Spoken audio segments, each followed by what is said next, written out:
से हम दोहराएंगे आपसे कि अगर आपने तमाम खुशियां अपनी झोली में समेट के रखनी है, कोई आपको प्रसाद बांट रहा है, सुनने में आ रहा है, बार बार पर्चियां पहले भी आई थी, तो आखिर पापों का घड़ा भर जाता है। अगर वो इंसान नहीं मानते जो ऐसा प्रसाद वगैरह बांटते हैं, ये प्रसाद ले लो, लड्डू ले लो, जलेबी ले लो, बर्फी ले लो, टॉफियां ले लो, तो साथ संगत से एक बार प्रार्थना है पुनः कि आप कभी किसी से कुछ लेके ना खाएं।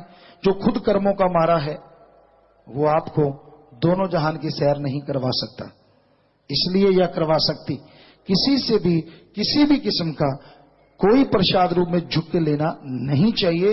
पता नहीं लोग कैसे कैसे केमिकल डाल देते हैं, क्या क्या खिला सकते हैं, आपको बुद्धू बना सकते हैं, पीछे लगा सकते हैं, चलो ना भी कुछ करें, अपनी मान बढ़ाई के लिए प्रसाद बांटते हैं, तो वो कर्मों के मारे खुद भी कर्मों की वजह से दुखी होते रहेंगे और जो उनसे खाएगा वो भी दुखी होता रहेगा, बचेंगे दोनों ही नहीं।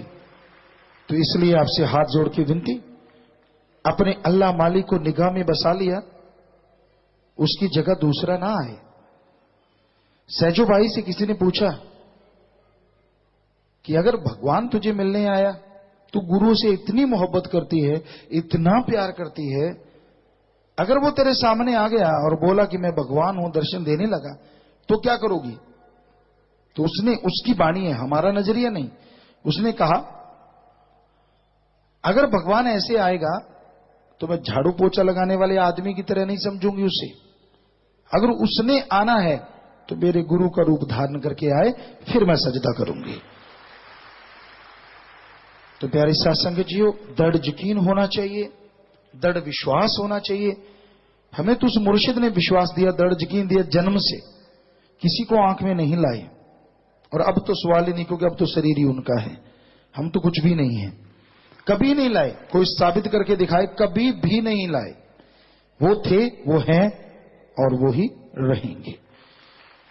सो ऐसी ना लोगों की टोफियां खा खा के पाखंडवाद को और बढ़ाओ, या किसी से प्रसाद खाते फिरो, या किसी से हलवे खाते फिरो कि वाह जी वाह ये तो फलाना है। अरे फलाना शलाना कुछ नहीं होता, गुरु पीर फकीर ही फकीर होता है, बाकी सब आदमी होते हैं।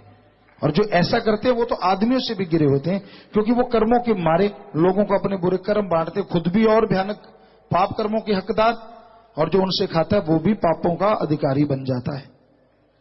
तो इसलिए झुकना है, ये सिर है अमानत सतगुरु दी, था ते चुकाया नहीं जाता। सो उस मालिक सतगुरु अल्लाह वाहिगुरु राम, उसके आगे झुकाइए, क्योंकि वो झुके हुए सिर पे मालाएं डाल देंगे, और वो माला डायमंड हीरे मोती पता नहीं किस चीज की होगी, वो देने वाला है। और जो कर्मों के मारे उनके आगे झुके ऐसे लोग हैं, तो वो अपने कर्मों का बोझ डाल देगा, आजा बेटा तू भी ले ले। और खुद के ऊपर भी, क्योंकि जैसे किसी को वो कुछ देते हैं ऐसे कर्मों के बोझ, खुद के ऊपर भी दुगने चढ़ जाते हैं। तो इसलिए ऐसा साध संगत बिल्कुल ना किया करें, बल्कि आके हमें बताया करें, पर्ची देके बाय नेम, जो भी ऐसा करते उनका नाम लिख के दिया करो कि पिताजी ऐसे लोग हट नहीं रहे, आज के बाद, आज से पहले जो हुआ सो हुआ, और आइंदा से पूरी साध संगत यहां बैठी है, सुन रही है, कोई भी आपको ऐसे प्रसाद खिलाता मिल जाए तो उसकी पर्ची लिखिए, नाम लिख के यहां दीजिए, ताकि हम स्टेज से बोलेंगे उसका बाय नेम कि ये आदमी ऐसा कर रहा है, इससे सावधान हो जाओ।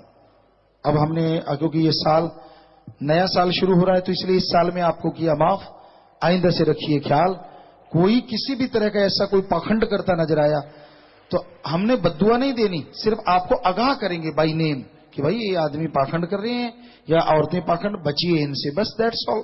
उनका बुरा तो हम कह ही नहीं सकते, पर ऐसे होता है, कर्म जैसे कोई करता है। तो इसलिए प्यारी साध संगत जियो, ये दिलो दिमाग में बिठा लीजिए, उस परम पिता परमात्मा अल्लाह वाहिगुरु के बिना इस दुनिया में कोई ऐसा नहीं है। तो पीर फकीर मुर्शिद कामिल सदगुरु मौला, जिसको वो खुद अपना पैगाम देके भेजते हैं, जन जन तक वो पैगाम पहुंचवाते हैं, उनकी बात सुनो और अपने मुर्शिद अल्लाह राम गौड़ खुदा रब के लिए आगे झुको, क्योंकि उसके आगे झुकने में कोई शर्मिंदगी नहीं।